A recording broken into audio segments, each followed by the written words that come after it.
It's now time for Party Chat Sports.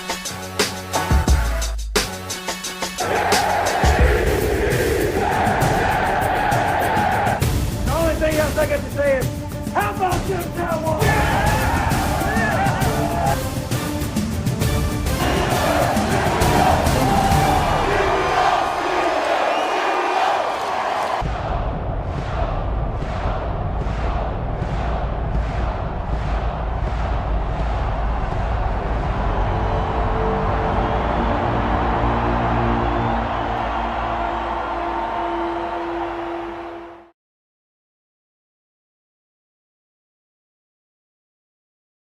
I forgot that we had the intro before this. Usually we're waiting for the intro. We're listening to the intro. Hopefully that all works out well. We do have the intro video up. But welcome back, everybody, to Party Chat Sports. I'm back this week. We got Drew. We got Dylan. Cam, unfortunately, unable to join us. We'll try sharing some thoughts on his game as he had a big win in Week 9. Actually, not a lot happened in Week 9. I'm not going to lie to you guys. There wasn't much that happened. So let's get right into some of these games. And we got Dylan to lead us off this week. Thursday Night Football, Steelers, Titans 2016 going in favor of the Steel Curtain. Yeah, I forgot I get to go first. That's fun. But yeah, good win overall, 5-3, keeping pace with the AFC North.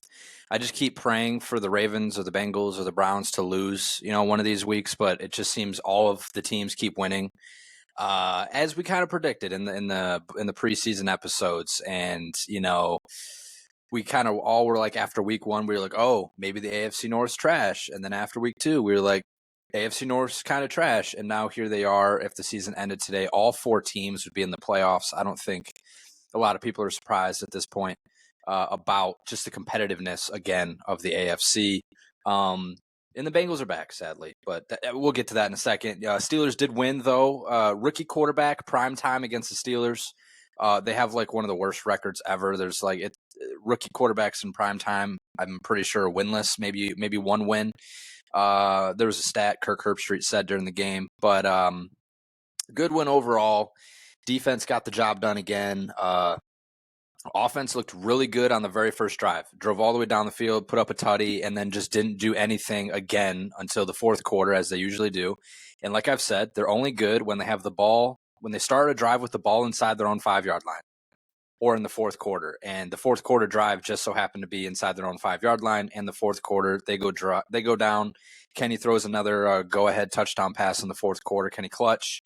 All around, happy with the good win there. I just, get worried about quarters 1, 2, and 3 for the most part. Definitely also miss Minkah Fitzpatrick on the back end. That hurt tremendously. The back end was getting torched by Mayonnaise Boy. But talking about Will Levis for a second, and I kind of thinking back to our preseason episodes, we all liked his arm strength, but we just didn't think a lot of that was going to play in the NFL given his lack of production at Kentucky, I think, right? And he looked pretty good. I mean, he fit the bill for arm talent. Like, he had a number of throws where he was just fading away on his back foot and just launched it. And, a wide receiver was wide open, obviously, because Minkah wasn't out there. But, and it was on the money. And they, converted a couple first downs. So arm talent definitely there for Will Levis. I think, and they've already named him the starter moving forward, I think. Tannehill been benched. So, give this guy the rest of the season. The Titans aren't going anywhere this year, but give him the rest of the season, maybe give him some pieces, and could be a guy for Tennessee to build around, because it wasn't Malik Willis and it's definitely not Ryan Tannehill. So maybe they definitely have some talent, Tennessee, at QB. So we'll just see what they're able to do with it and go from there. But 5-3, Steelers got the same record as the Bengals, as the 49ers. Who would have thought? All Cowboys, right? I think Cowboys are 5-3 too. So just a bunch of Super Bowl hopeful teams, man. Super Bowl hopeful teams, ready to rock. So I think I said my piece on that. He was giving. It was reminding me of Brett Favre. It was just gunslinging. He was, and he also was gunslinging a little bit in the bad sometimes. Yeah. throwing it at some Steelers. There was some dropped interceptions in that game for sure. Yeah, There's a lot one, of just like he kept rolling to his deep right and then just chucking that thing back to the left, and just who knows who was going to get to the ball first, the Steelers or the Titans. I think he got lucky on a couple of where the ball hit the ground, but that deep ball on fourth down or whatever that was to Traylon Burks. Yeah. What are you doing, buddy?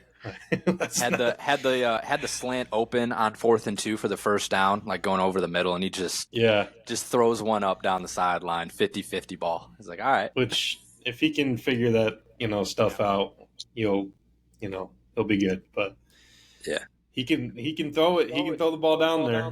We saw that. We got that part out of the way. Now we just need to see if he can do literally play quarterback. Else. Yeah, play quarterback. There was a couple. He tried to make some short throws, and they somehow went into the dirt. Like he's just either got no arm strength or all the arm strength. He can't figure out. Those passes still had zip. They were just downward zip. He got on top of that a little too much. Mechanical stuff, here and there. I think has a lot to do with it. Mechanics were kind of off. It seemed like in college, so. Only a second career start. I mean, it's not bad start for him. He can only go up, or maybe if he can just kind of like ride this out, start the rest of the year, and just see how he improves. And then I'm not going to act like not going to act like that wasn't a tough game for him. Short week, Thursday night game. You're on the road in Pittsburgh, a good defense. Missing some pieces, but a Mike Tomlin coach defense, that's not an easy task for any rookie quarterback. And he definitely played. He played hard. He had his moments where he played well, and it was a perfectly fine showing for him in week number 2. So it's not like the Titans are necessarily a good team. No, they're not terrible, but they're not great either. And, they don't have a lot of weapons. No, and he's trying to force it to D-Hop, and D-Hop was getting just locked up. Looks like a shell of himself. Joy Porter Jr., bro, dude is a stud. That's for sure. Dude is a stud. This year's Sauce Gardner? Maybe. There's a lot. I'm not going to say he's the only Sauce Gardner. It seems like we've had a couple of years now, where rookie corners have come in and done very well. And I don't even think Joy Porter Jr. is the only one from this year. There's a couple that have probably played decent. Yeah, Witherspoon's been playing well. Gonzalez was playing well before he got hurt. Yep. Emmanuel Forbes, I feel like he's been streaky. He's had his good and bad moments, but Gonzalez he was good until he had to play AJ Brown. Yeah, that'll happen. And he got his freaking heart broken, and all of his mental, fortitude was just destroyed. Yeah. But why did this guy sit on the bench for like 5 weeks? That's just the only question I ask. Regardless, I think the Titans are in a spot where they're trying to win, and you have a rookie quarterback that is unproven. Ryan Tannehill's a veteran, so you're just kind of leaning more in that direction with the veteran, hoping that helps you win. And I don't know, they'll have the rest of this season, and then they'll go into, assuming things don't like bottom out for Will Levis, they'll have next off season to just improve, and 2024 should be Levis's year to prove if he can be a starter or not in this league. Mm-hmm. Yeah, I think he'll get a good chance to do that. So, how do you feel about Kenny right now? I don't know, man. It's just so like all game. I watched 3 quarters of just below mediocre play, and there was definitely some throws, and Kenny even said it at the halftime. He was like, "Yeah, I was pissed about how I played in the first half," because there was like a couple throws where if he just hits it, man, like Pickens is running a crosser and he probably runs for 40 yards, or deep shot down the middle that Pickens probably gets 1 foot in bounds and then see that part too. Like, Kenny would have had a 2-tutty game, perfectly fine performance if George doesn't take a 15-foot step out of bounds. Like, that would have been his second 2-tutty game ever, right? Yeah. I think he only has 1.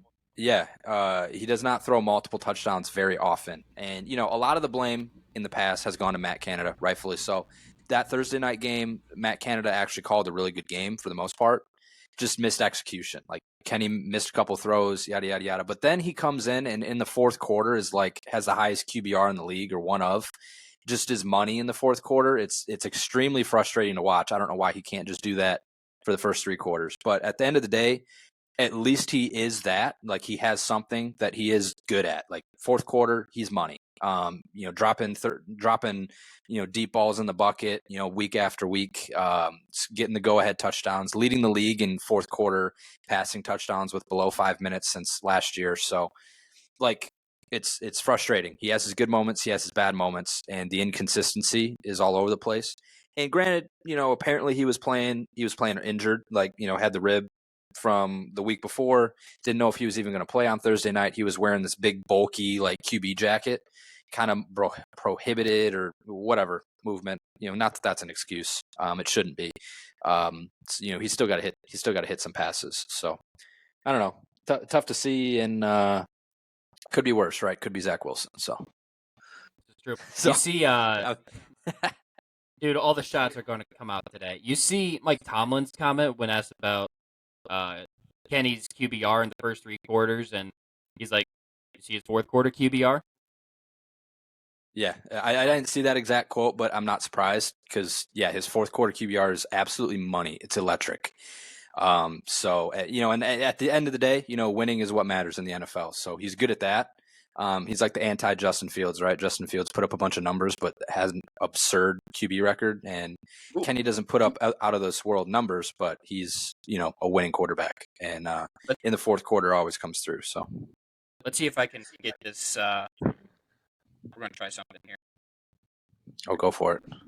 I'll keep discussing a little bit while you do that. But Jaylen Warren, dog, perfect compliment to Najee Harris, and they actually started running the ball pretty decently. So that's good. And also announced today they're going to bring back the block numbers. That was the big announcement at 3:00. Not even color rush, but they're going to bring back the block numbers. And wow. I would hope they paint the end zones yellow because those are absolutely fire. And should be permanent. One-time thing, or it's just a one-time thing. Yeah. Here's a live interview right here. This has got to be copyright.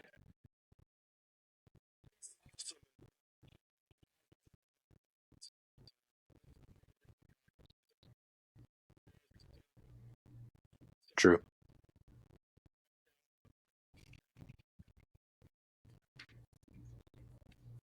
Yeah, I mean, as long as it's true. There's so much time, we're good, right? You're allowed. Yeah, totally true though. I mean, he excels in the fourth quarter, and he has that it factor. So you can't really train that part, right? You can train some inconsistencies, maybe some inaccuracies in form and whatnot, but fourth quarter when certain guys can just flip the switch, and he can do that. So don't want to take up too much of the episode talking about the Steelers. I think that's good enough. We'll see, obviously, a lot yet to unfold, some more AFC North battles coming up.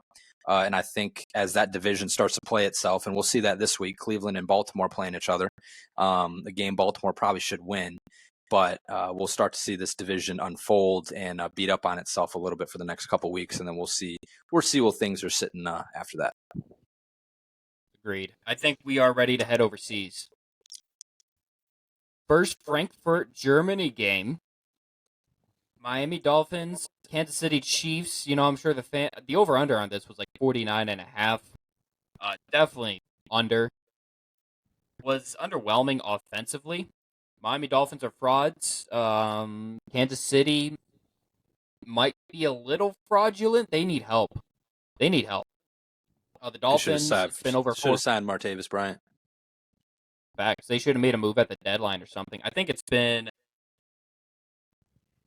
close to 400 days since Tua's beaten a team with a winning record.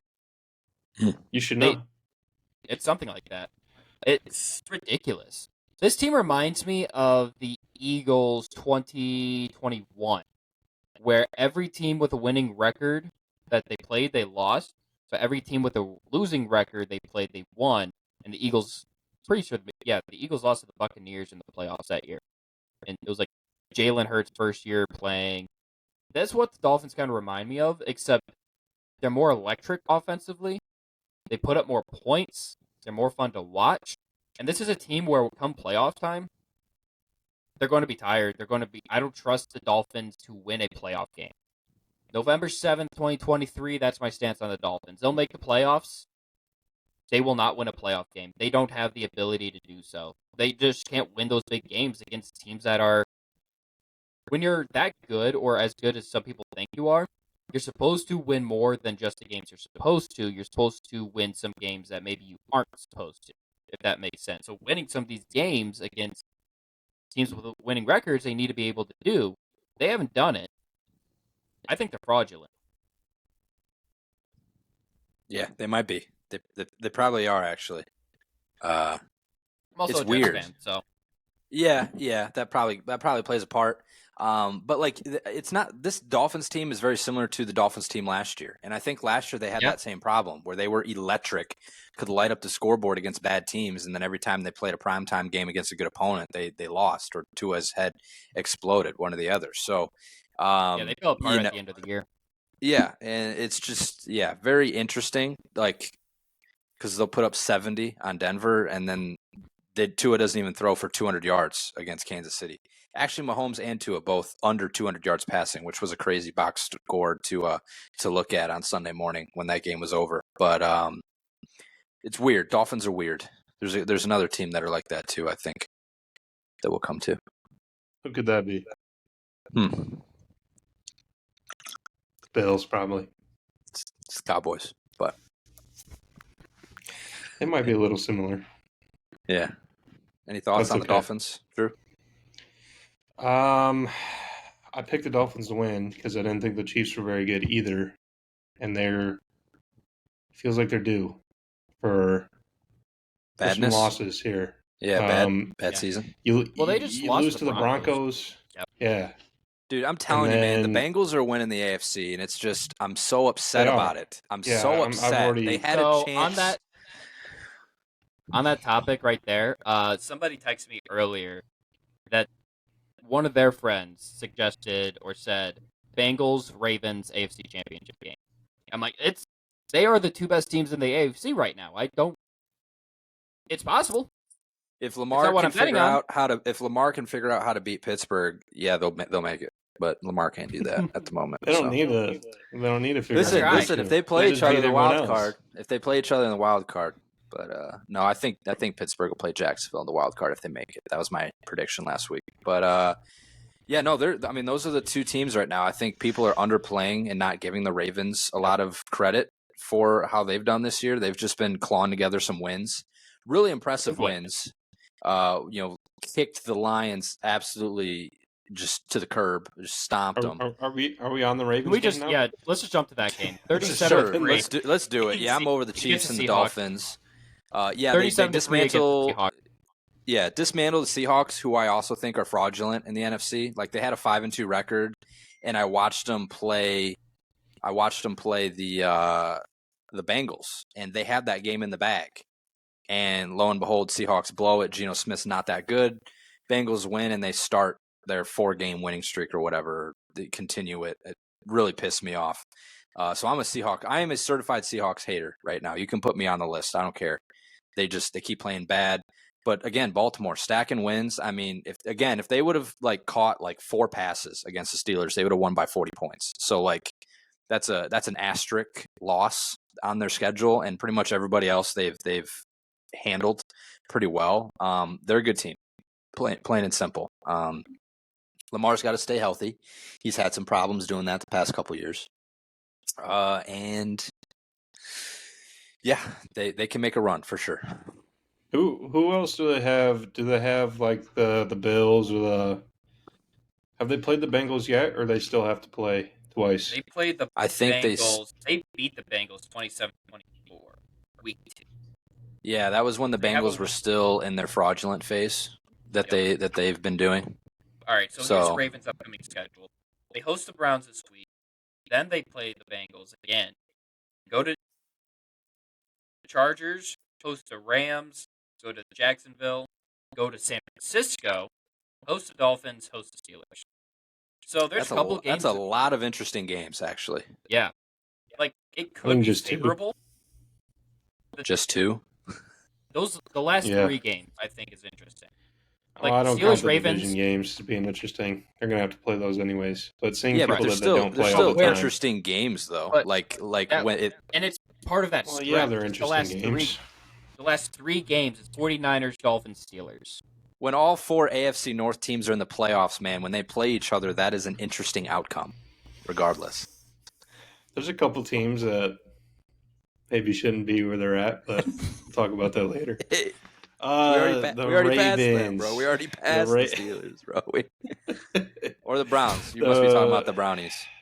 Well, I said a couple. The Ravens. I keep saying this, and I feel like I need to keep reiterating that I was sleeping on the Ravens.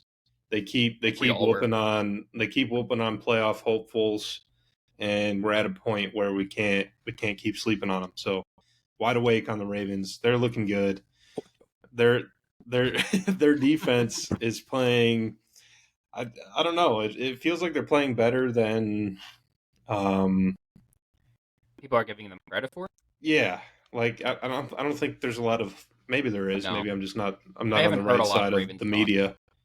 Yeah, it feels like it's like, oh, Lamar and the Ravens are doing this. Well, the defense is smoking these teams. Yeah, like, the defense is actually stacked. Like their linebacker room, like Roquan Smith, Patrick Queen, Marlon Humphrey, All-Pro, Kyle Hamilton, first-round safety in the back.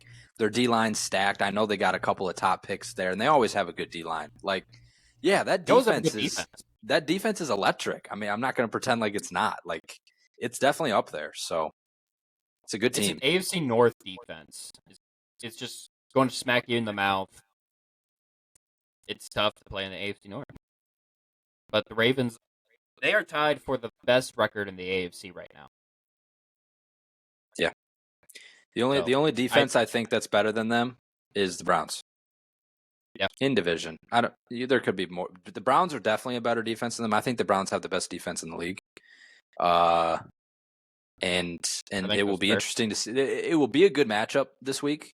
I think the Ravens still win because that Browns offense is high levels of atrociousness when Deshaun Watson is at QB. So it'll be interesting. I think the Ravens still find a way to win, probably handedly, 2 scores. But the defense is going to keep them in the game. Let's shift to the Cleveland Browns. Well, they got a shutout victory, 27-0 against the Arizona Cardinals. Clayton Tune, his first start, and poor guy. I think his coaches just hate him. I mean, when you go into the meeting room, it's like, hey, we just traded Josh Dobbs. You're going to start this week against Myles Garrett and the Cleveland Browns. Good luck, buddy. Threw for 40 yards passing or something. The offense had 50 yards total, bro. They got smoked.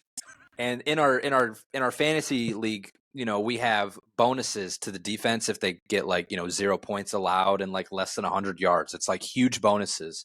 And I checked the score early in the game. I'm like, that'll go down. Cardinals will get 50 more yards. And I check it at the end. It's like, what the heck? Browns defense put up 30 on my head. It was ridiculous. It's ridiculous. Yeah, the Cardinals. Sorry to cut you off, Gil. I just want to get this out real quick. The Cardinals definitely could have rolled Kyler Murray out there this week or last week, but they decided not to. Yeah, MW3 beta. Well, that too. Early access campaign. He was. That only takes 5 hours though, so he wouldn't spend a lot of time on that. Anyways, they could have rolled him out there. Obviously, they probably decided to roll out Tune because of the defense they were facing. And one of the things is played a factor. Obviously, Kyler hasn't played yet, but a big part of his and the Cardinals' decision making is if Kyler gets hurt again, that it automatically triggers a part of his contract to become guaranteed or something, or they're locked in for a big chunk of it. So definitely keep him out when Myles Garrett's on the field. Let him. I forget who they have this week. Someone a little bit more favorable. I forget who it is. Like Tampa Bay or something. Atlanta. Yeah, let him go up against Atlanta. Get his feet under him. But yeah, Clayton Tune. I mean, there was some people that were high on him out of the draft. Not crazy top pick high, but 4th, 5th round. Yeah, I was a fan of him in the 6th to be a backup, and to get rid of Mitch Trubisky. But I mean, he was never on the like starter side of things, and to get thrust in like that against Cleveland, just absolutely tough. And all the coaches afterwards were talking like, yeah, we don't know if he'll ever play again, but we were proud of him. He played really hard. Like they were just, oh, poor guy. Poor guy. I wanted to look at the stats. Cardinals allowed 7 sacks, 2 interceptions thrown, 1 fumble lost, 58 total yards netted, 17 passing yards netted, 41 rushing yards, 1.2 yards per play. Wow. So that's elite stuff right there. Yeah.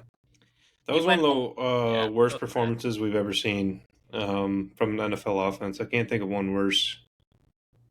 On a Sunday. I can. Steelers beat the Houston Texans back in like 2001, and they had like 40-something yards of offense, and they won the game, actually. So I don't know if that's probably more impressive that they still won the game with that kind classic of output. Steelers win. Yeah, early 2000 Steelers were the Giants last week. Oh yeah, Giants last week almost won. We just forgot about that. We just completely forgot about that. I did. I don't want to remember that game. I don't want to remember it.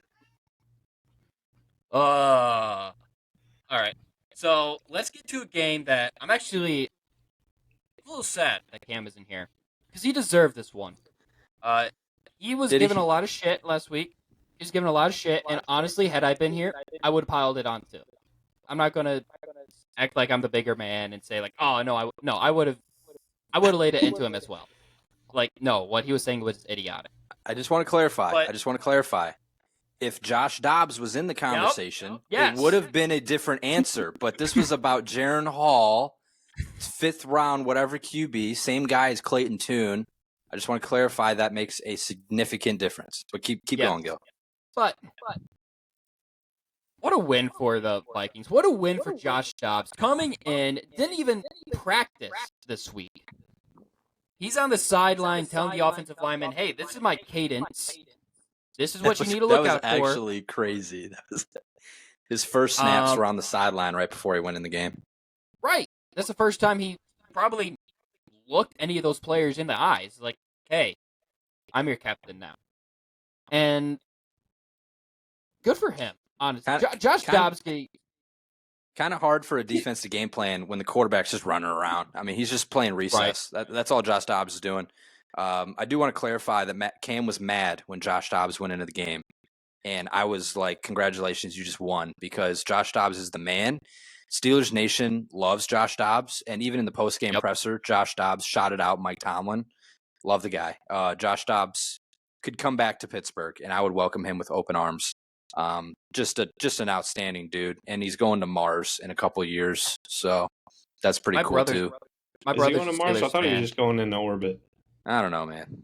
My brother's going to space, and he was pretty much telling me, like, I miss Josh Dobbs, was kind of what he was saying. Like, all you Steelers fans. The last time Josh Dobbs was on the team, he was QB3, and he would be inactive, but he was also, like, he had the clipboard, and he was, like, calling out plays. He was basically an offensive coordinator at that point because he could see everything that was happening on the defense, and he would, like, tell Ben stuff, and then Ben would score touchdown, and in the postgame be like, yeah, Josh Dobbs told me about that. Like, he was just I was so upset when he left. Josh Dobbs, the next Steelers OC? I'd be for it, all for it, 100%. Please. As much crap as go for it, Drew. Sorry. I was just going to say that this is kind of like almost the exact same thing that happened when he first started for the Cardinals. Like, they had just traded for him, and he got thrust into the game. So I'm just a little confused why the media acted like this is the first time. He literally did that this year. Almost the same exact scenario. He also did it last year with the Titans. He did the same thing. One of the biggest quotes this week is like he doesn't know the names of the team. He said the exact same thing when they were talking to him about the Cardinals. He's like, yeah, I don't know anyone's name, yada, yada. Like, it's just repeating. He's just wearing purple this time. Yeah, and he literally did the same thing for Tennessee because Tennessee, Ryan Tannehill got hurt. Tennessee was like, we are not playing Malik Willis under any circumstance, so we're going to trade for this astronaut and just give him the keys to the offense. And that was like for a playoff berth too. And he won like the Thursday night game or something, and then they lost the playoff berth game. But did we just lose Gil? The Dobbs played against the Cowboys last year and gave us a run for our money. And then he played against the Jags, I think, which was it might have even been for the I think it was division. It was for the division because they were both like 8-8 or something at that point. And the winner took the division. And Jacksonville obviously won that game. Then they won that playoff game. But yeah. Josh Dobbs, he's a goat. He's no slouch. He's no slouch. Obviously not a great beginning for him with the Cardinals. Was competitive in a lot of the games. Beat the Cowboys. We don't need to spend too much time on that. But we see what happens as soon as Josh Dobbs leaves the Cardinals. I mean, it's not like they turn to a great quarterback in tune, but they look like they can't even function on offense at all without him. So definitely one of the best backup emergency quarterbacks in the league. Honestly, they were talking on sports radio the other day about Kyler coming back, and they were listing off quarterbacks that are current starters that Kyler Murray is better than, and a lot of those quarterbacks, Dobbs is probably also better than. So definitely a good quarterback to have on the roster. Can you see me? Can you hear me? Can you? Yeah, welcome back, Caleb. I wasn't sure for a second because it was like you guys were cutting out on my end. I'm like, wait, you guys are frozen, and then I was booted out. Yeah, that was on you for sure. Yeah, it's definitely on me. Hopefully, internet ends up figuring itself out. So we'll see how this goes. But Josh Dobbs, what a great guy! And as much crap as we've given Cam about Kirk Cousins, he's a heck of a character guy, and Josh Dobbs kind of does help fill that role, not just on the field but off the field as well. So if there's any quarterback I'm willing to root for on the Vikings right now, it's Josh Dobbs. I will buy a Josh Dobbs Vikings jersey if he carries that team to the playoffs. I'll do it. You heard it here on the podcast. If the Vikings make the playoffs, if Josh Dobbs carries the Vikings to the playoffs, I will buy a Dobbs Vikings jersey, and I'm not even going to complain. I will be happy to do it, and I will wear it during the Vikings' first playoff game. Dude, there's something in the water that's weakening these Achilles tendons. Yeah, probably. Can't even blame it on the turf this time. Kirk Cousins. I want to take a second. Shout out my boy Brady Nowak. Lost his Achilles the other day in a flag football game. Oh, Get no. better. Get better soon. Oh, no. Brady, no. Complete rupture, Brady. Get better. Get better. You'll be okay. Long road back. You're gonna be stronger than ever. You're gonna be good.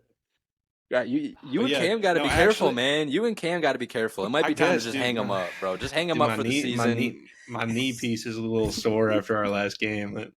Rest it. We might be past that. We were talking about how old we were the other day, dude. It might be real. Yeah. Quick update. Atlanta United and the Columbus Crew are now tied in the playoffs in the 83rd minute. Just saying. Wow. Electric. Who was winning before? Columbus went into the game with a 2-0 lead after game one. So crazy. Very nice. So I don't know. It feels like this year there's just a strange amount of Achilles injuries. And maybe it's just happening to higher profile players. But I don't know. Yeah, we're just going to forget about like J.K. Dobbins too early in the year. J.K. had Achilles. Aaron Rodgers had an Achilles. Aaron Rodgers on the fourth play of the game. There's another one. We talked about sad seasons earlier. Marlon Mack was signed to the Cardinals and tore his Achilles in practice. The Jets had one or two other Achilles injuries. I forget what Elijah Vera Tucker's injury was.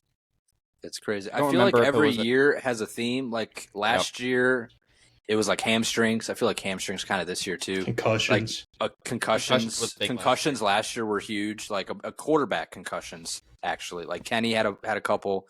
Tua obviously had like 12. There was a bunch. And then there was a couple years ago, the year that Saquon tore his ACL, I feel like there was just a bunch of ACL tears on the same day. Like, just crazy, crazy weird stuff. Yeah. I think we're ready to move on. Packers, Rams, not much in this game. 20-3. Rams are nothing bad. Really talk about. Boo. Rams are bad. Take the Packers, Steelers in all your bets this week. Steelers with the Packers. Carson Wentz carrying the Rams. Bro, they hate Stetson Bennett, actually. Where's Stetson Bennett? He's not on the team, bro. Is he on the practice squad? Or? Isn't he on the practice squad? No, they announced earlier this year he had some sort of like off-field issue, and he was not going to be part of the team.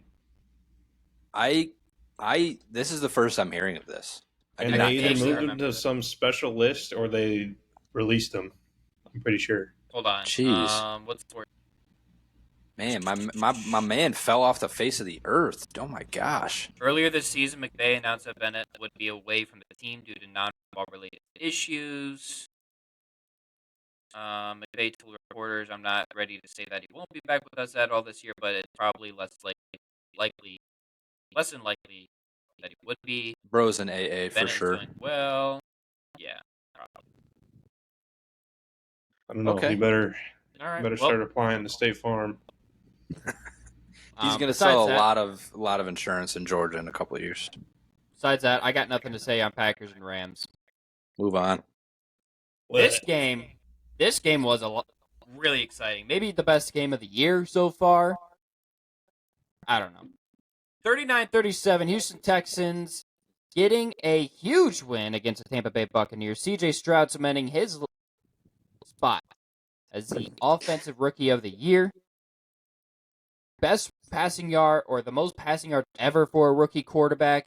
Game-winning drive as well. That was clutch. Yeah, he's money.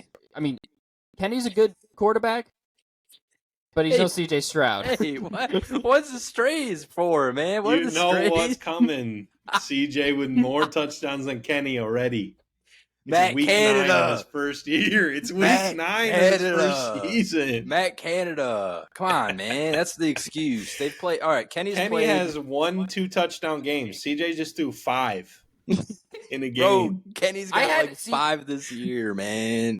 I had CJ Stroud on my bench in 4 different leagues. 6. I had him starting in 1. And I freaking smoked Chris. Listen, CJ Stroud would be booty cheeks if Matt Canada was a coordinator. All right.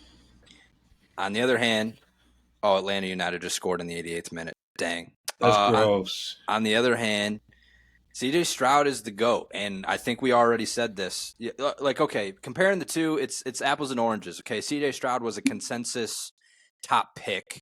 Kenny Pickett fell to number 20. Okay, they're not the same. They're not the same. Let's just move on from Kenny Pickett right now. All right, I'll talk about him another day. But C.J. Stroud, the dude's got talent. Okay, at least Kenny's got more touchdowns than interceptions this year. We're first goal, first step first. C.J. Stroud, dude is just dripping talent, dripping swag. D'Amico Ryan's a great head coach for them, young guy. Texans are going to be good for 15 years. This is the start of that team building into its championship window. Obviously not this year, but they got. I'm pretty sure they still got. They got their first round pick, right? For they upcoming. Have the Browns' first round draft pick. Their first round draft pick went to Arizona because they drafted Will Anderson. But still, they have a first round pick. They still have a first round pick, unlike Carolina. So they're still going to be able to build around C.J. Stroud next year. They have good young pieces already. Tank Dell, Nico Collins, great young core. They'll build up the line. They'll build up that defense and go around Will Anderson. This team's going to be good. It's the makings. It's kind of like when the Bengals found Joe Burrow, and Joe Burrow was, the answer for them. And then they started to get these pieces, and they're like, yeah, this team's going to be here for a while. Same thing with the Bills before they got Josh Allen. They were bad for a long time. You start to see the pieces build. The Texans are the next team in the AFC. You start to see the pieces build, man, they're going to be around for a long time. It's super impressive showing from C.J. Stroud. I love it. Yeah, he went crazy. I renamed my fantasy team After Burrow was booty cheeks for 3, 4, 5 weeks, I picked up Stroud. It's like, let's see what you can do, young man. I traded away Burrow. Stroud became my starter. Renamed my team to the Stroud Boys. Don't look that up. I don't endorse anything that might be associated with that name. Wait a minute. Wait a minute. But he finally gets to go crazy. And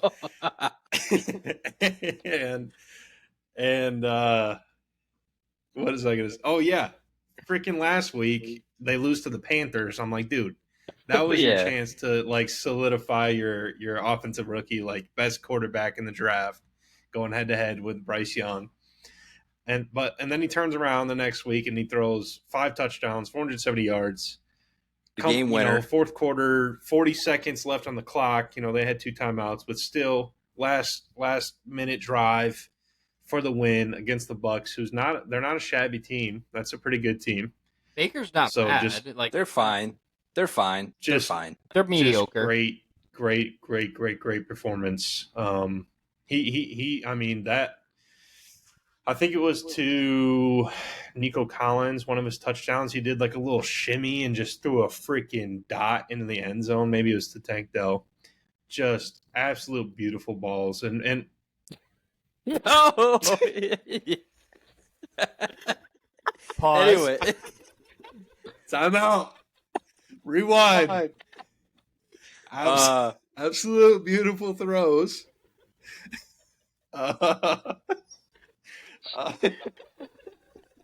Listen, he's good, man. He's good. He's good. He's real good. He can, with more experience. He's already there. He shows he can do it.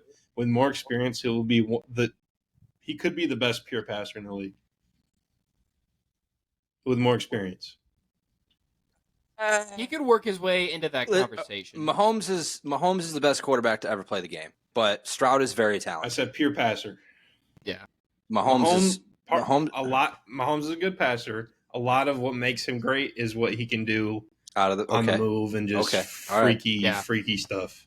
But I feel like that's still passing, but I feel pocket passer in the pocket. Listen, man, you know what I mean. I put him like Burrow is probably the best pure passer.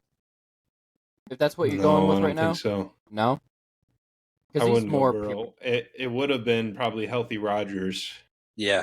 Well, we don't have that option now, do we? Yeah, but he's technically still in the league. We only got that for four plays, but 1 pass, 2. He went 0 for 2. No, 0 for 1. He was sacked. 0 for 1. He was sacked when that guy was wide open. The second one was a wide open. It was Garrett Wilson. Listen, it's fine. All right, we move on. CJ Stroud is amazing. I love it. Onward. Yeah. I do want to shout out Baker though, because he plays hard. He's a quarterback to all these teams that are losing, but it's not his fault. On Red Zone this week, sorry you didn't get to see Gil. It was the the Bucs leading their fourth quarter drive to take the lead, and the Vikings and Josh Dobbs, and it was happening at the same exact time. Like, you cannot watch both. It was crazy. It was insane. It's that SpongeBob meme where his eyes are like this. Yeah, and he's looking. Yeah, it was. I needed that because it was awesome. You look at one screen and there's Dobbs scoring a touchdown, and then you look back at the other half of the TV and the Bucs just took the lead. And Hanson's going nuts. Vice versa. Yeah, it was that was Red Zone as it should be right there. It was beautiful. I'm so mad I couldn't see that. And Drew, you didn't even see the Stroud game winner. I didn't. I thought I sent the message in the chat. I was like, "Oh my gosh, he did it!" And you're like, "Yeah, what?" Nuh-uh. Yeah. I thought it was over. It was time to switch over to the Cowboys game. The Crew tie it in the 95th minute. Sorry. Let's go. Was it Cucho? It probably was Cucho. There might be a rule about away goals and whatnot if one team wins versus the other, but regardless. That's weird. Yeah. Let's move on. I think we can zoom through a couple of these. Washington, New England, 2017 Commanders getting a victory against the Patriots. Patriots. I have a couple booty things to say about cheeks. the Patriots. Their buns terrible, worst team in the league probably, and yet the Jets still can't find ways to beat them. But we move on from that. We just watched the Cardinals score 0. This is true. Had they had Josh Dobbs, they would have scored more than 0. Interestingly, the Patriots were part of the morning segment on the radio on my driving to work today, and they were talking about, because like the media is starting to ask those questions of Bill Belichick. You sent in the chat earlier, Gil, of do you think you're playing for your job in Germany? Was the question. And he's not. It's just interesting to see. Yeah, it's just interesting to see that we've kind of reached that point. And like we said in the chat, like there's no way. If it's going to be like, oh, Bill decided to step away or mutually part ways at the end of the season. Yeah, he's not going to get fired. I don't think you can fire him. As bad as even if they could have went maybe 0-17, and you might not be able to fire him. Tom Landry was fired. So it's not a great look, but it wouldn't be the first time a legendary head coach has been fired. Granted, different circumstances because it was Jerry Jones that came in and immediately fired Tom Landry, and Kraft he's a big bitch for that. Still, I mean, you guys got Jimmy Johnson and a couple Super Bowls. And then Jerry did him dirty too. Still not in the Ring of Honor. Really? Which that a lot of fans are mad about that. Maybe that's part of why we have no success, is because Jerry will not respect Jimmy Johnson, even though when he sees him, he acts all buddy. Fans are constantly begging for him to be put in the Ring of Honor, and he still isn't. Anyways, we're off topic. One of the interesting things that I heard though was potential Patriots coaching replacement. The first name was Mike Vrabel. Oh, I'd hate that so much. Mike Vrabel, former Patriot. It makes sense. That's if he leaves Tennessee. I wonder if Vrabel would be interested in a coach GM role like Belichick has. I don't think... Oh, Dylan's gone. I don't think Robert Kraft would want to do another head coach GM role. I think probably not. Because the only reason they got away with that is because it's Belichick. There's not many coaches that can do both. And quite honestly, I've been saying this one for a while. Belichick is not a great GM. He never has been a good GM. People give him praise. He's not a good GM. He just has had Tom Brady. And my defense for him was, for a while, was he's so good of a coach, he doesn't need to be a good GM. His draft success is, there is no success when it comes to drafting almost for him. Especially with high picks. They drafted Gronk. In the second round. But round. That's where the crunch time is. Late rounds. Find some diamonds. I think it probably would be easier, and I don't think there's really anyone that should and can do both well. I think if you want to be the best, you should probably just focus on one or the other. But with Vrabel having some questionable GMs in Tennessee, I thought, maybe that would interest him to build a team how he wants to build it. I know they have a new GM, but that Bayard trade to the Eagles doesn't give me any hope in his abilities. I just don't. They're both rebuilds. So would Vrabel want to stick with the current rebuild? Does he like his guys enough to be able to see this through? Or does he want to go to New England, where there is probably going to be more pressure to win immediately? Who wants the job in New England, is my question. The team's not good. The cupboard's bare. But yet, there's going to be high expectations because the Patriots have been a winning team our entire lives. So there's a lot of pressure on whoever does take that job. I could see a situation where Kraft tries getting Vrabel because he knows the quote-unquote Patriot way, which we all know is just Tom Brady being amazing. but he still knows that way. Vrabel's a hell of a coach that was a good player there in New England. I just don't know if Vrabel would be willing to go to that. Like, that's a lateral move. And granted, most jobs in the NFL are lateral if you're going head coach to head coach. But it's not like he'd be going to a better situation.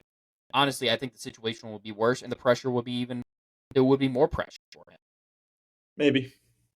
I just thought it was interesting. It's definitely I could see it. I wouldn't be surprised, really. Well, the one thing that I sent earlier that was like, if Belichick loses, he might be fired. First of all, not happening. Secondly, this other part of that was they would then in turn promote Gerard Mayo, who has had some head coaching interviews. It seems like Robert Kraft, whenever Belichick is no longer the head coach, for whatever reason that may be, if he gets fired, they have that quote-unquote mutual parting, whatever reason it may be, it does seem like Kraft wants to go with somebody that was part of that Belichick tree in some way. I think Josh McDaniels, even though it would be so dumb, is going to be somewhere in that conversation. Matt Patricia is probably going to be somewhere in that conversation. Disgusting. It's disgusting, but that's the Belichick tree. What I expect. It is so bad. It should be Jim Schwartz. The Belichick tree is cut down. It's on fire. It is not good. It does not belong. It does not belong in this day and age of the NFL. There is no tree. Hey Dylan. Are you breathing? Breathe harder. Sorry. Sorry. Sorry. I was just looking up the Columbus thing. So since they're tied, it goes to Game 3 now. Columbus, when they hit that goal in the 95th. Yeah, they forced Game 3 with that 95th minute banger. Sorry. The other thing I saw, speaking on Belichick, or I've seen this one floated around the last week or so, is the potential for Belichick to get traded, trade for coach, to the Commanders. See that. I did hear that. Nah, Bieniemy is the next head coach of the Commanders. Bieniemy is the next head coach. That's why he went there. There's no other reason why he would go there, in my opinion. I agree. Bieniemy should be the next head coach, but new ownership, it could help bring ticket sales up by saying, "Hey, we just traded for the greatest head coach of all time." Tom Brady's the greatest head coach of all time, but Tom Brady's the greatest game manager of all time, but it's crazy. Anyways, Patriot Way is actually hilarious. It's just a joke that never existed. The Patriot Way is to have a top 10 defense and a quarterback who is not afraid to check the ball down and gets it out quickly. And that's all you need. All right. Any more thoughts on that game? It was Patriots are bad. Cool. The Bears lose 24-17 to the Saints. Baguette season. Not looking too... it might be a broke baguette right now. Bears are still Bears bad. Are Bears. I mean, regardless. Saints getting another cupcake QB on the opponent, like I mentioned in the preseason, like 80 times. Yeah, but where's that gotten them? Nowhere. Absolutely nowhere, because they're bad too, and Derek Carr's overrated and overpaid. But they're still in the hunt for the NFC South.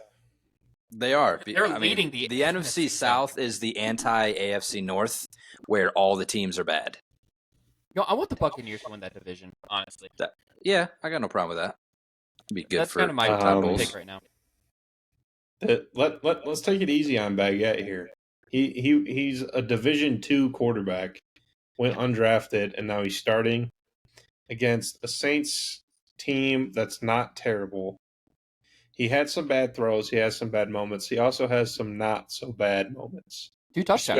I think he's fine. Yeah, I think he's undrafted rookie whose last competition was Division II college football. Yep. What were you saying? Colorado School of Mines? Yes.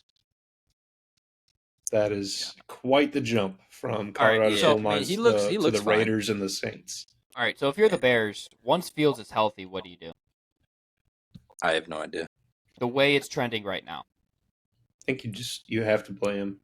Yeah, you can't, because like I said earlier in the year, you have to figure out what he is. You have to. And right I now, think they already he's still figured it out. question mark. It's past that. It's now build trade value if you can. That's also fair. But you're also risking losing. Because Bears are going to be 2 of the top 3 picks, right? Come the this draft more than likely. So you're pretty much probably going like quarterback plus Marvin Harrison right there. Is what a lot of people are thinking. And poor Marv.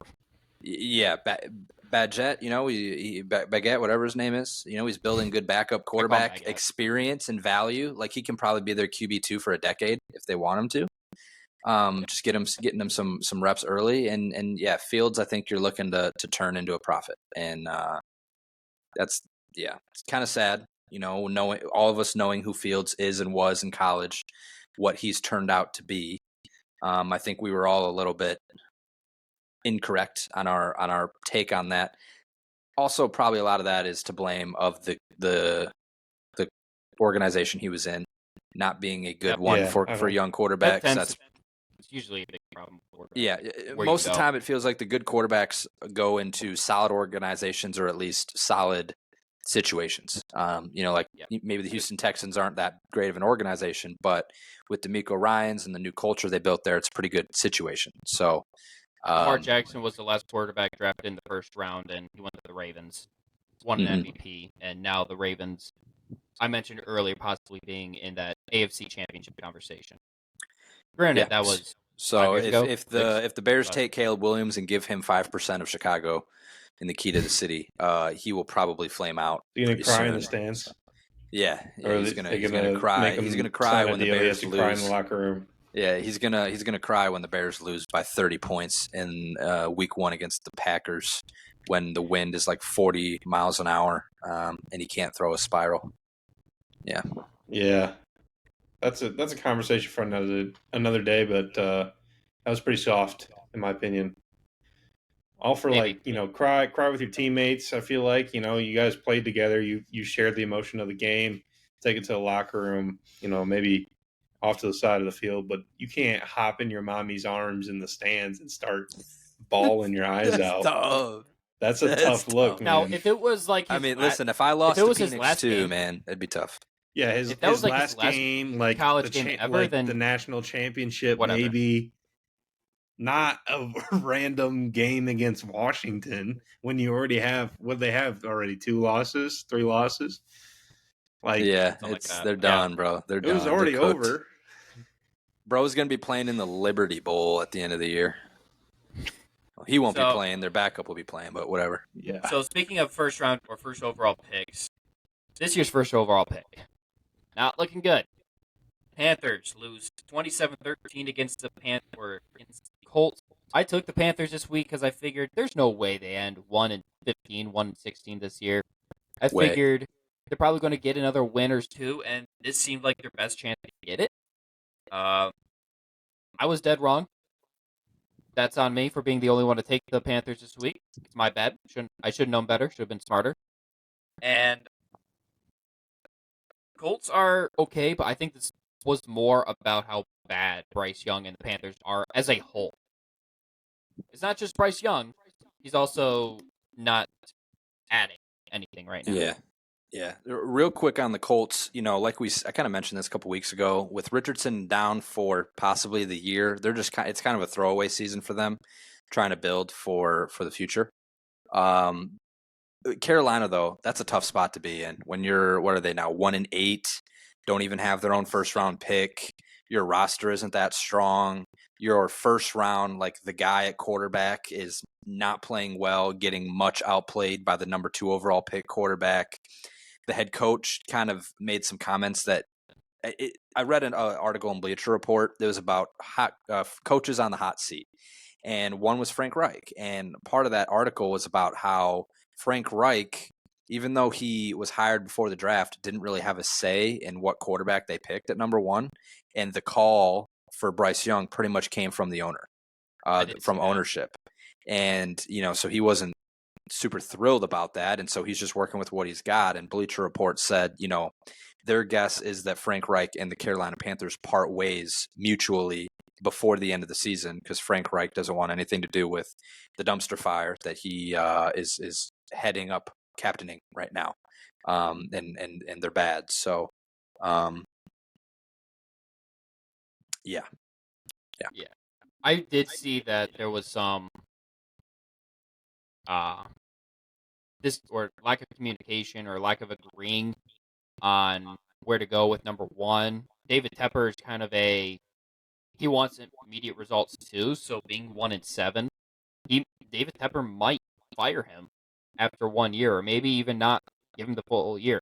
The thing that is really It'd be weird, so dumb. It would be. I mean, you just drafted They're nowhere near being good. Like, No. the roster is not good. Which is so weird. Like, usually if you draft a quarterback first overall, it's like, okay, you're in this spot because you are a bad team. But the Panthers originally had the 10th overall pick. They traded up to the first overall spot, gave up any sort of capital that they would try to use in the future. They don't have a future because they traded it all away, and they look worse now than they did last year. And they don't have the resources available to them to improve next year. So Bryce Young's going to have to take a massive jump next year, or it's going to be trouble in Carolina. Yeah. I think we're ready to move on. 30-6 win, Vegas Raiders over the New York Giants. Daniel Jones gets hurt in this game. We see more Tommy DeVito. And the Raiders, big win for the Raiders, honestly. They get rid of Josh McDaniels, and they look like an entirely different team. They look like they're actually having fun. Some of the reports that came out, too, with Josh McDaniels, I mean, after the Jay Glazer report, my initial reaction was, wow, he's a little bitch. The fact that he got irritated with, is it Antoine Pierce is the interim head coach? Antonio. I wasn't sure if it's Antoine or Antonio. The fact that he got irritated with him talking about the Patriots, hey, you don't talk about the Patriots. Yeah. I'm just trying to rally the troops, man. And McDaniels asked Pierce to speak on his behalf. Right. And I would just like to say this. I don't remember if I have said this before, but Antonio Pierce was at ASU with Herm, and it's part of the reason that we got in trouble for illegal recruiting. So,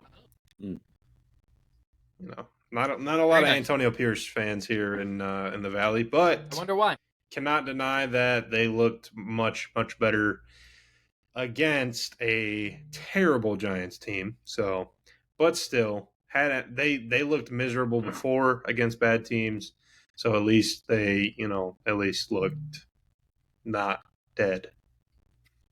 They handled the Giants like they should. And the Giants are in a tough spot. I also read on Bleacher Report today that there's a way for them to get out of Daniel Jones's contract after the second year, which I believe is this year. This would be his first year of the contract. Okay, so next year. It was either this year or next year. So, they can play out through next year, but there's a way they can get out of the contract after next year and not pay another dime of that contract. So, and he's not even, he's questionable to even make the start of the season next year. So, with just the timeline on an ACL return, with it being already week 9.5 right now. So, we'll see, but I'm thinking that's probably going to end up what's happening. They're going to get out of that contract after next year, regardless of how it happens. And the Giants will be back in purgatory, looking for a QB, all that stuff. Maybe one Zach Wilson just moves over to another locker room in New York. Who knows? No, don't like that one. Okay, all right. It's like Kyler Murray last year, where that's actually kind of what this reminds me of, where they signed him to a big contract, and then he gets hurt middle of the season towards the end. Kyler Murray was later in the year, and Kyler Murray's just now returning week 10. So, like you said, Kyler Murray is much better than Daniel Jones. He's also I would just like to preface that. I know, but I'm just saying, injury, contract, timeline does all kind of match up, and we'll see what the Giants do with coaching, because I'm seeing it.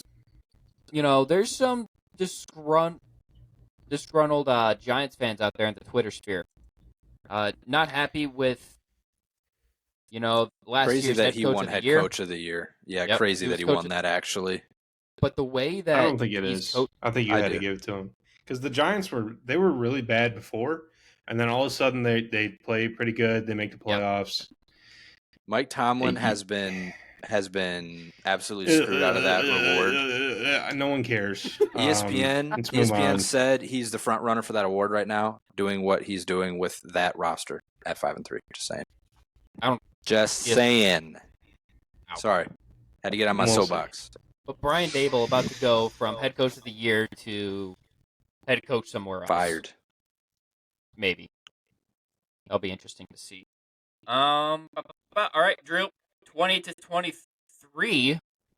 Philadelphia Eagles getting a win against the Dallas Cowboys. Cowboys were there at the end, just couldn't get the job done. I will say this before you start your rant. Dak was not the issue. I think Thank you. You got to be happy with what you saw from Dak this week. And did you throw for 350? I don't remember. Something like that. I would love to see Kenny throw for 350. That's all. 374. 374. Also, CD Lamb's a dog, but CD went for 191, I think. 191. And final thing, if the Cowboys, wherever their season ends, they will not be held back because of Dak Prescott. It's going to be the rest of the team. That means a lot, actually. You're welcome. Tired of seeing the Dak slander. I'm tired of it. Actually, I've seen a lot of Dak support over the last couple of days. There has been from the big time media, which is new, but there are so many just people with Twitter fingers saying Dak lost the game. Dak is terrible. Shut up, bro. Did you even watch? It's like we're watching two completely different games. All right. Floor is yours. So I'll start off with some good things. For whatever reason, probably because we're division opponents, we're not scared of the Eagles like we're scared of the Niners. Against the Niners, we looked like we didn't know how to play football. Against the Eagles, we took it to them. We hung with them the whole time in Lincoln Financial with all those filthy fans in the crowd. Wasn't your brother in the crowd? Or was he? He was outside. He was outside. Okay. He wasn't. All right. He was outside. Just make sure. He's fine. He can he can be an Eagles fan as long as he's not freaking filthy and loud mouth and all that other stuff. The game was good. Okay, it was a good game. It's unfortunate the way it ended. But when you look big picture, as much as I want to win both games against the Eagles, that's not a realistic outcome, unfortunately. It's not an impossible outcome, but it's not realistic. So if you're gonna drop one, drop the one away, I suppose. We play in 4 weeks. We'll see again in AT&T. Couple things. The run game, miserable. Kind of wasted our first drive with 2 runs that went for like 2 yards. Our run game has been absent this year. I don't know if that's Tony Pollard, if that's our offensive line, if that's the scheme for whatever reason. Maybe we're just too obvious when we're going to run. I'm not sure what it is. Either way, not working. The good thing is that after that, the second drive, and then for most of the rest of the game, McCarthy just let Dak cook. He just let Dak do his thing. And another good part is that when Dak is cooking, he's giving it to CD instead of Gallup, who had a miserable drop that definitely contributed to the woes of the game. We were moving the ball pretty well in that drive. He drops an easy first down. We have to punt. We could have easily been in field goal range had he caught that. Anyways, Gallup after that point saw a lot of his routes that he would have had go to Tolbert, which a lot of fans have been calling for. Unfortunately, Gallup has lost his ways. It's sad to see, but it's time. Gallup, before I be too hard on him. He did have a couple good catches, and then attracted the PI there on the final drive to get us halfway down the field. So he did some good stuff, but that was a bad drop. All stuff that Martavis Bryant can do. We'll see. Well, we already have a guy on the roster who we traded for who should be able to take those targets already, and he's not getting them in Brandon Cooks. He's been mostly missing for the whole season up to this point. Not sure why. On the play to Luke Schoonmaker, who's a bum. He's not a bum if you want to draft a second round tight end to be a blocker, then he's great. Darnell if Washington. you want him to be anything else, so far he's a bum. On that play where also controversy, we'll get there in a second. Brandon Cooks was wide open. Dak looked to the left. He had a guy, the middle linebacker, I think, or one of the linebackers blitzed and got through on Dak's right side. Dak looks to the left and hits Schoonmaker, but on the backside behind the linebacker in the space that he vacated, Cooks was wide open because I did a little rub route thing with little pick with CD, who both the defenders, both the corners on that side ran into each other, got caught up. Cooks was wide open for a free touchdown. We know how it goes. It went to Schoonmaker, which was interesting, regardless of how I feel of the game overall, of the catch, knee down, being touched, that counts as down. But if he would have continued to fall and lose the ball, it would have been incomplete. So when does the catch happen? You gotta follow through with the catch. That's always been what they've said, and it does make sense the way they called it, that catch, knee down, being touched, you're down. I don't know. Does it? You just said two different things. So I don't know, man. I don't know. If he drops the ball at the end of that tackle, is it incomplete or is it a fumble? I don't know. It's not a fumble, so it's either it's an incomplete or it's a catch. So when it is the NFL in 2023, and we don't know when the catch happens. We will never know. We have different ruls for every year. It for changes. Catches. Every year it changes, and it feels dumb. Okay, like first of all, that could have been avoided by hitting Cooks, by Schoonmaker running another inch into the end zone on his route. That's all avoided. It matters. It does sometimes. Always. So that's a bummer. The Eagles run their stupid little tush push play. So stupid.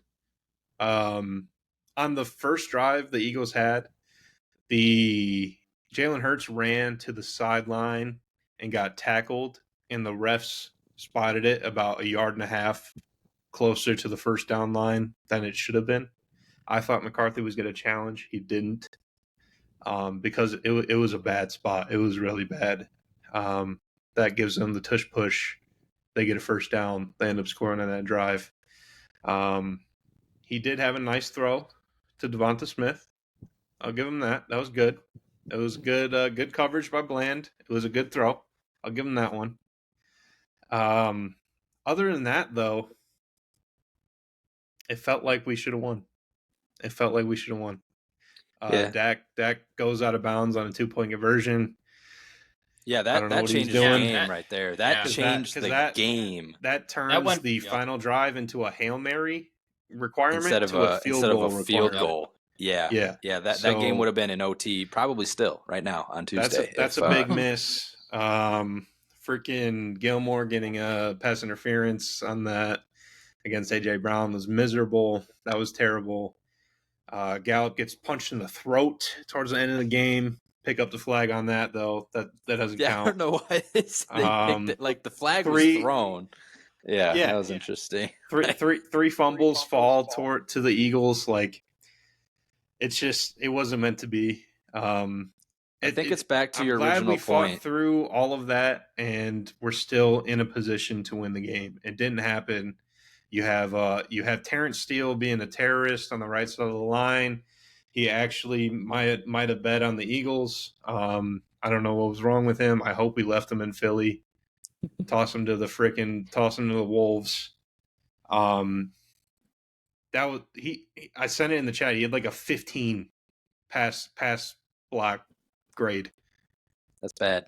That is not good. You can't it have wasn't that zero. when you're Not playing. good, Bob. Not good. When you're playing the Could've been Eagles, worse. you know, for it could have been zero. worse, I suppose. If Could've been he zero. let Dak die, if he let Dak actually get killed, it would have been worse. But I think it's back to your original point, though, Drew. Like you said, one, it's hard to beat a team twice in a year.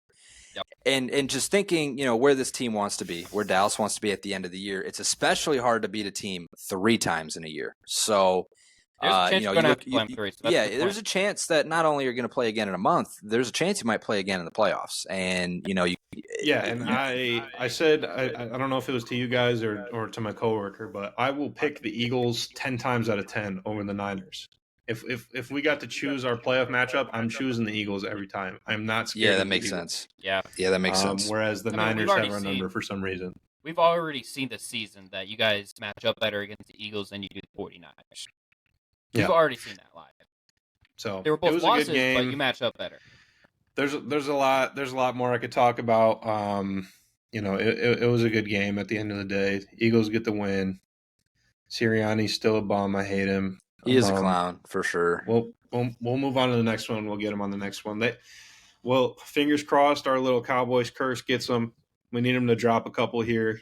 Niners haven't won a game. Cardinals haven't won a game since they beat us. So need the Eagles to drop a few here, and then we'll play them with another chance to be in a good spot here in 4 weeks. Speaking of curses, I mean, this is completely backtracking, but the 49ers and curse kind of got me thinking up here in my little noggin. You know the Kirk Cousins curse, right? Where if you lose to Kirk Cousins, you don't win the Super Bowl. Start placing your bets. 49ers are not winning the Super Bowl this year. I saw that. Earlier. I didn't think they were anyway, but that solidifies popular. It for sure. It really does. Anyways, it was a good game. Next time should be better, I think. I think the second time you've already kind of seen each other this season, so you're not really game planning. You don't game plan for rivals. No, you don't game plan. You go out there especially and play. You know who they are.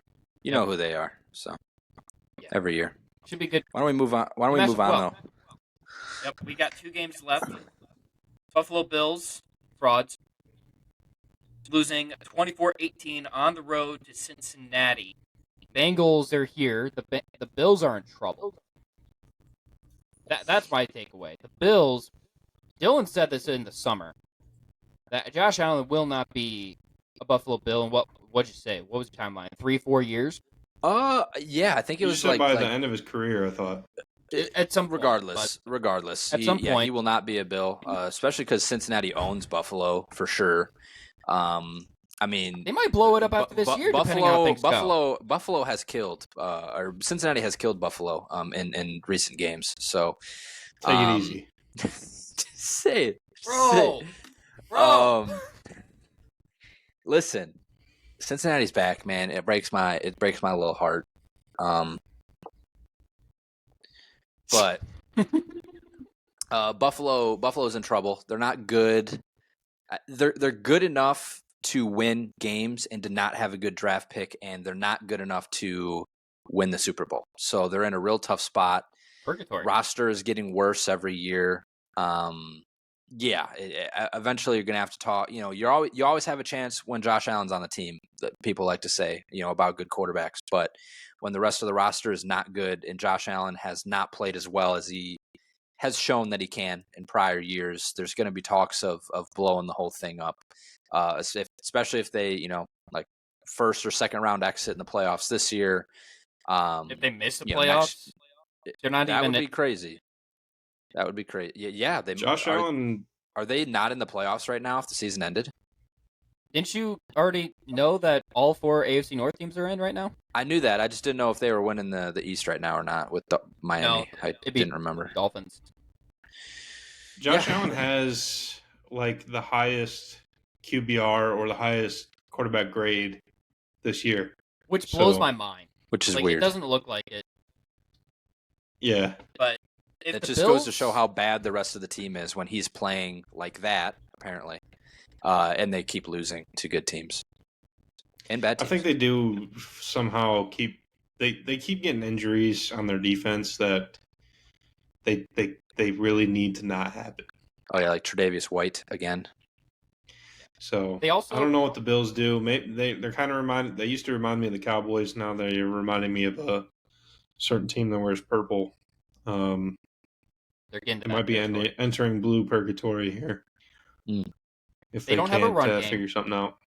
They lack weapons outside of Stephon Diggs. I mean, Dalton Kincaid has had a few moments, but they lack weapons. It's the Josh Allen show, and Josh Allen, for all of his highs, he's got a lot of falls too. He's got a lot of lows. He's a gunslinger. He's gunslinger Will Levis. Yes. You know? He's in that mold. So. I think it does beg the question: if the Bills either have a first round exit or if they miss the playoffs entirely, are there changes made in Buffalo? Like, is Sean McDermott gone? Because I think if they miss the playoffs, I think there's serious conversation. Yep. If they get a first round exit, probably buys them another year. But if they miss the playoffs with this team, that's crazy. Yeah. Because their window's closing. I said it already. Their window's closed, actually. I think their window's closed. They're probably starting to realize it's closing on them. So at some point, the general manager, owner are going to have to be like, all right, what's the direction moving forward?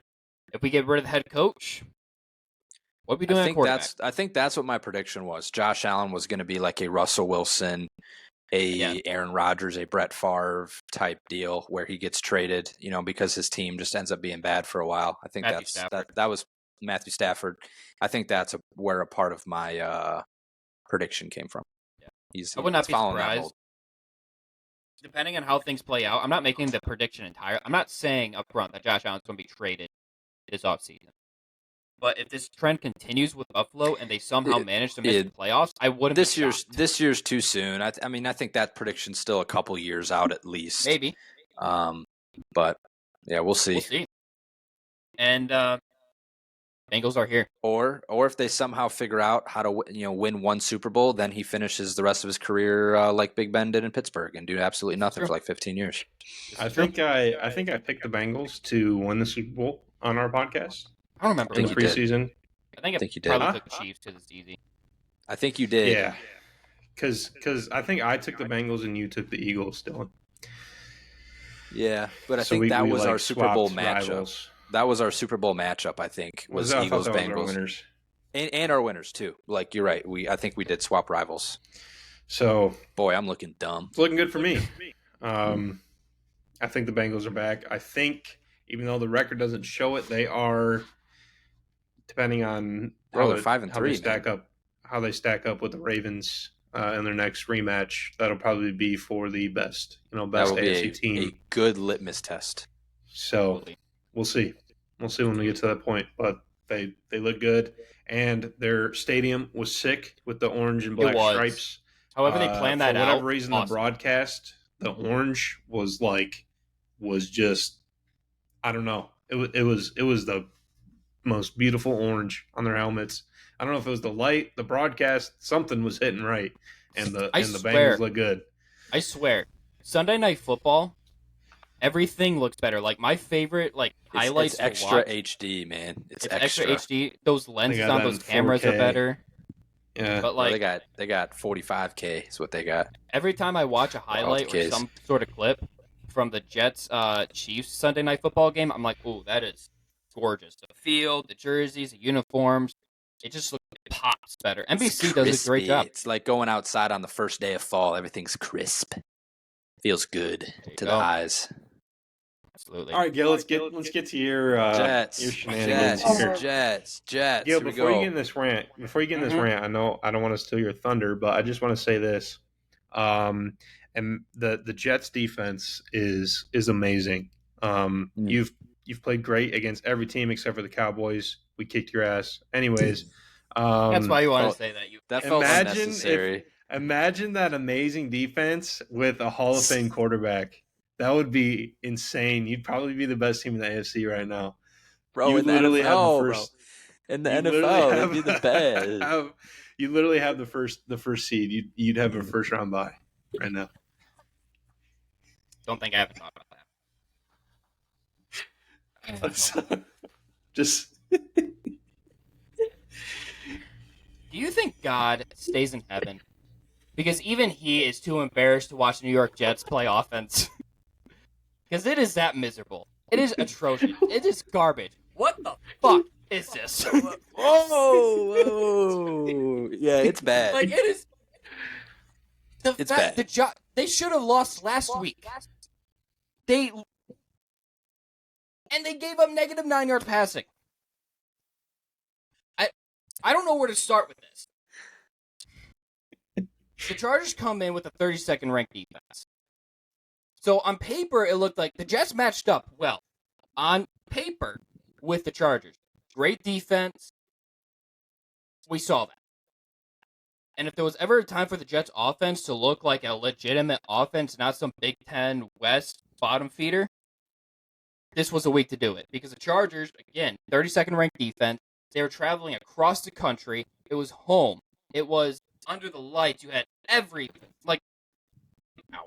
Please don't do that. And yet, you lay an egg. The 27-6 score is not indicative and does not give a proper reflection of how the defense played. Defense played better than that 27-6 score. 27-6 is over. It looks better than how the Jets offense actually looked. I don't know what this is. Everything. The quarterback, the offensive coordinator, offensive line. If your name is not Breece Hall or Garrett Wilson in this offense, you are shit. Alan Lazard.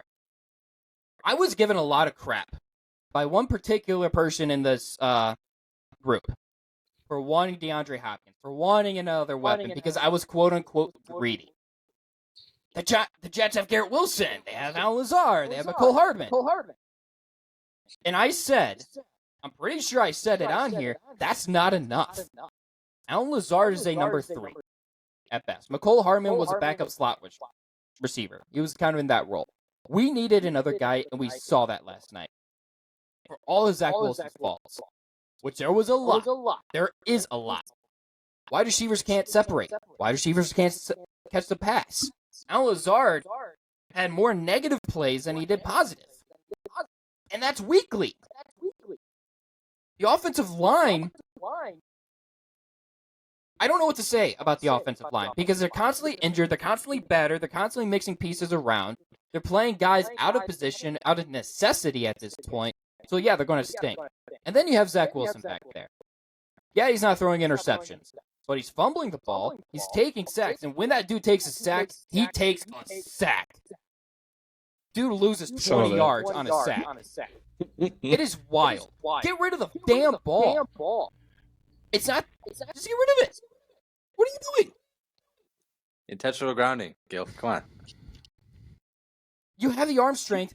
Throw it in somebody's direction while you're, constantly moving back. This is an embarrassment to the league. The Jets have not had a top 10 offense since 2015. And I'm fine with not having a top 10 offense, but I'd like to not have the 32nd. And that also comes back to the offensive coordinator. So last year we fired our offensive coordinator for averaging 17 points per game, saying, you know what, that's not enough in this league. The Jets are currently on pace for averaging 14.4 points per game. We've had 8 touchdowns in 8 games. 8 touchdowns in 8 games. The last Zach Wilson passing touchdown that was legitimate, that wasn't Breece Hall taking a one catch, 50-yard burner, was against the Kansas City Chiefs. That was October 1st. That was a while ago. That was a long time ago. The only for people to score touchdowns since then, Bryce Hall, corner, and Breece Hall. We do not have an offense. And offensive play calling is garbage. What the route concepts, I don't get. Whatever you're getting to the red zone, that's supposed to be the quote-unquote gold zone, Gesundheit, because Nathaniel Hackett likes gold member. So it's the gold zone. Yeah, it's the shit zone is what it is. They can't do anything. I sent the graph in there earlier. The Jets have the worst third down and red zone efficiency in the league. They can't do anything down there. And the final play for the Jets offense was fitting. They catch a pass, and they're short of the goal line on fourth down. Perfect. Great. The entire fourth quarter was just perfect for how the Jets offense has been. Zach Wilson fumbles at the 50-yard line and is taken by the Chargers defense down to the 1. So again, you see the 27-6 score. If you're just reading the box score like that, it's like, wow, the Jets defense, I thought they were supposed to be good. 1 touchdown set up by the fumble, another touchdown on a punt return. So the Jets only gave up 1 touchdown, really? 2. It was, they really only gave up like 13 points. Jets defense, phenomenal. Love them. They deserve better than this, and honestly, I wouldn't be surprised if they start revolting. Because there needs to be a change at quarterback. I'm not putting everything on Zach Wilson, but I will say, in the 3 years that Zach Wilson's been a quarterback on this team, literally any other quarterback comes in and plays better. Josh Johnson, Mike White, Joe Flacco, anybody comes in and plays better.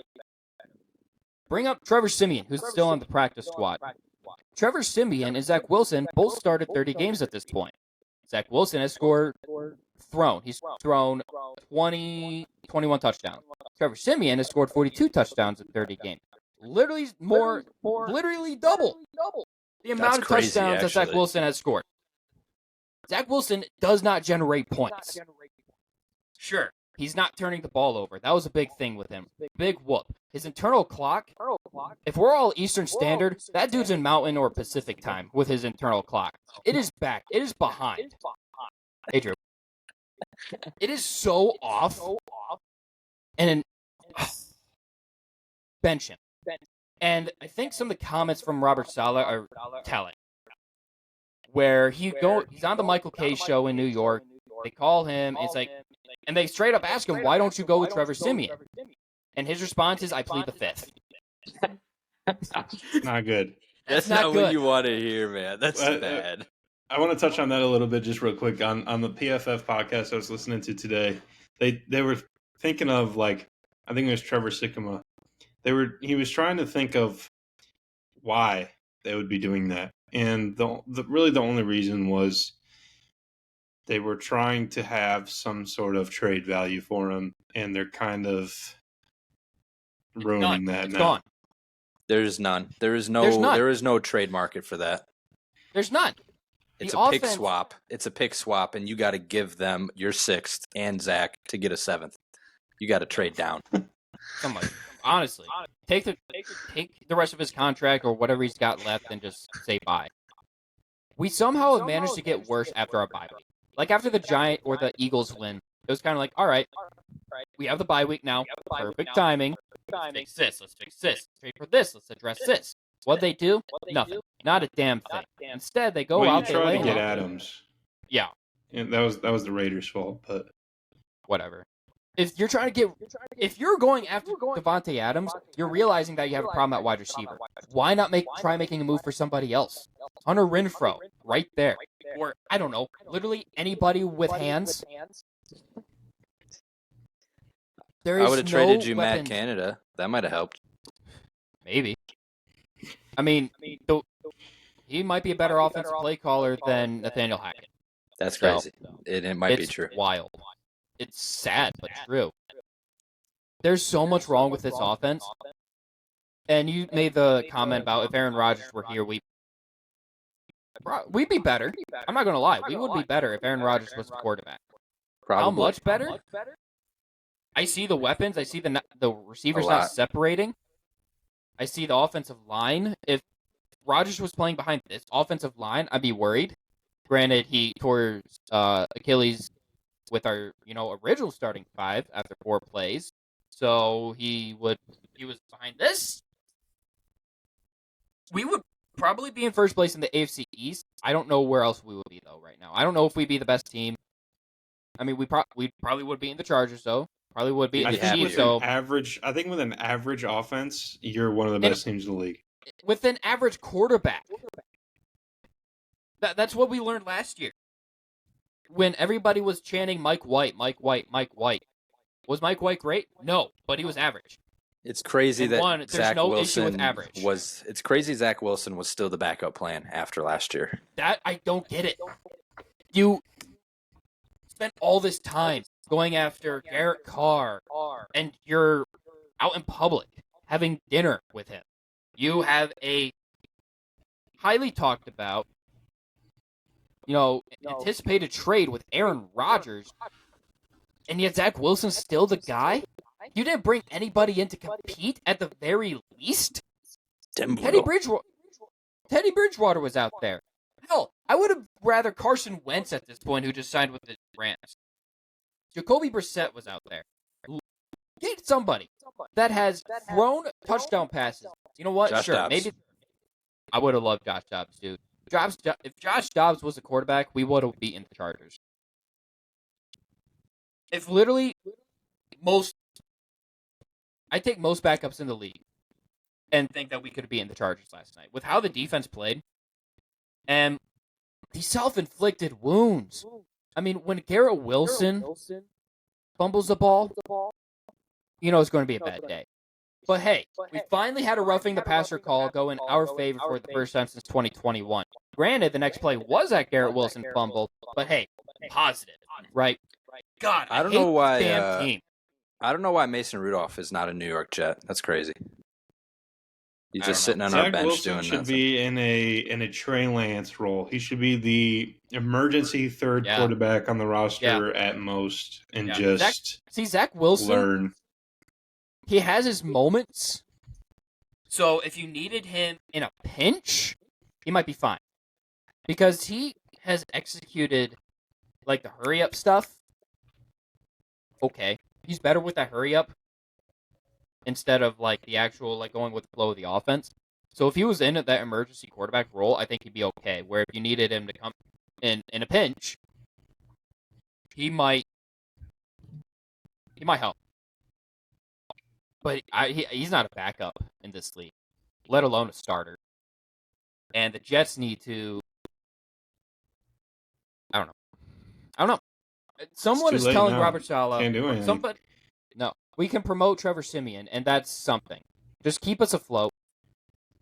Just at least act like you want to make the playoffs this year and end the longest drought in Major League Sports. That's all I ask. At least act like you want to.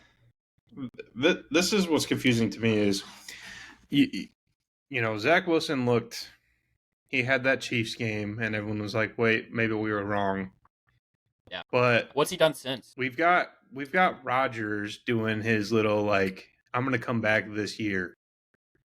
If that's at all realistic, if the Jets would have known that he could have made it back, you feel like you would do something at quarterback so that you can at least try to hang on that long. That was my thinking for him to come back. First of all, I never bought into that. I still don't buy into that. Like everybody's saying, it's not medically possible. Now that it's it's not happening. Granted, he's defying science. I don't think he will. Obviously, now that I'm not saying you're out, but it's not looking great. We had to win that game. Is what's happening. That was a game that felt like we had to win because it could come down to like the Chargers being one of those last wildcard teams. Our schedule the rest of the way, we have the Raiders this week. If we lose against the Raiders, Zach Wilson's benched. I'm calling that one right now. Offensive coordinator might get fired. Something's got to happen. Aiden O'Connell. And then we play the Bills, which we always play the Bills tough. Dolphins at home. That's Black Friday. Maybe. Probably a loss. Bro, please start flexing these Jets games, man. Flex them. I can't. It's so bad. We have the opportunity to. Jets Raiders Sunday night. Every primetime game this week needs to be flexed. Every single primetime game this week needs flexed. And the NFL is like, nah. Bears Panthers on Thursday. I'm not tuning in. in. It's a waste of time. That's a waste of time. I will not turn that on. But we have some winnable games down the stretch if we have good quarterback play. And this team is too dependent. And my rant's about done. This team is too dependent on playing excellent defense, no errors on special teams, and one magical Brees Hall play. If you don't get all three in the same game, we lose. And that's not a way to win consistently in this league. Yeah, that's how we beat the Giants. It's how, we beat... It's pretty much how we beat the Eagles. It's how we beat the Broncos. We had a 3-game win streak off that recipe. Eventually, that recipe is going to become outdated. It's going to spoil. It's not something that you can rely on every single week. You have to get more production. You have to become more dependent on everybody else. You have to learn how to score points. Touchdowns. If you can't score touchdowns in the NFL, you're not winning in the NFL. It is great to have a phenomenal defense. Hell, this defense gave Justin Herbert one of his worst career games. And Justin Herbert still won 27-6. What the Jets defense did to Justin Herbert yesterday should not go overlooked because of the offense. 136 pass yards, career low. 5 sacks taken, tied for a career high. 65.4 passer rating, season low and second worst of his career. The Jets defense did everything they could for the most part. There was a couple fumbles that went in the Chargers' favor. I think there was 7 total fumbles. 6 went in favor of the Chargers. That's a lot. Oh my gosh. We were knocking the ball out, but you want to talk about fumbles going in your favor? 6? Jeez. That's crazy. Wild. I don't think anyone's saying the Jets defense is the problem. It's just no, it's not. It's far from it, and it's a damn shame. Trying their best. Because we're wasting. Trying their best. Yeah, that's the bad part is it's being wasted. And that was the issue last year. That's why they went to get Rodgers, because the defense was being wasted. And now it's the same thing again this year, with the same quarterback, same issues, maybe worse at times. I mean, I don't know what I would rather. Gil, I want to cry, dude. I'm just thinking about it. Like, you had last year, you're like, yeah, this defense is dominant. The Aaron Rodgers hype started. You get him. You actually get him on the team. You get him on the team. He's a New York Jet. Why do we gotta rehash this every week, bro? And it just turns into a Zach Wilson season. Literally wash, rinse, and repeat of last year. It's sad. It's the life of a New York Jets fan at this point. I'm sorry for you, Gil. I'm sorry. Maybe week 10 will be in your favor. Yeah, probably. You're like the I don't know if you're into Greek mythology at all, but you're like that one guy who's in Hades and he's pushing the boulder up the hill. Yep. And as soon as he gets to the top, it comes back down to the bottom and he's got to do it all over again. That's the Jets. That's the Jets. Buddy, we don't even get up to the hill. We don't even get to the top. We're constantly climbing. We're trying to get off the ground. We're trying to get off the floor. Bro, you were at the top for 4 plays. And then, but that's a good wrap, I think. Yeah. Not to cut you off. No, you're good. I needed to stop at some point because I was furious last night. I don't know if you guys we'll noticed. Rehash a lot of this next week too. You were fired up. Probably. I was pissed. All right. Let's wrap this up. Hopefully this ends up going well. I know Dylan and I each we were booted off this at one point, so hopefully everything with this episode is good. Hopefully, I mean, from our end, recording right now, I think it's a good episode, so hopefully once we get it out there, out to the public for you guys to listen, watch, it's good for you guys. Make sure you're continuing to follow us at Party Chat Sports on Twitter or X. That's where we'll update you on everything that's coming out. Make sure you're watching us on TikTok. We'll try getting more up there on the feed. And then, of course, wherever you get your podcast, Spotify, Apple Music, Google, and then on YouTube as well. We'll try getting more YouTube episodes up. We still have not hit on a parlay yet. Still waiting on. So close, man. So close. 7 out of 8. So close. That's tough. Hey, maybe we'll get one this week. I'll try cooking up something special for this week for the parlay. And then if we got anything else coming up on the YouTube, make sure you do the channel at Party Chat Sports. Hope you enjoy. Hope everyone enjoyed week 9. Good luck to you in week 10. I know I'll need it. You might as well. Have a great week. See ya. Bye. Good Cowboys.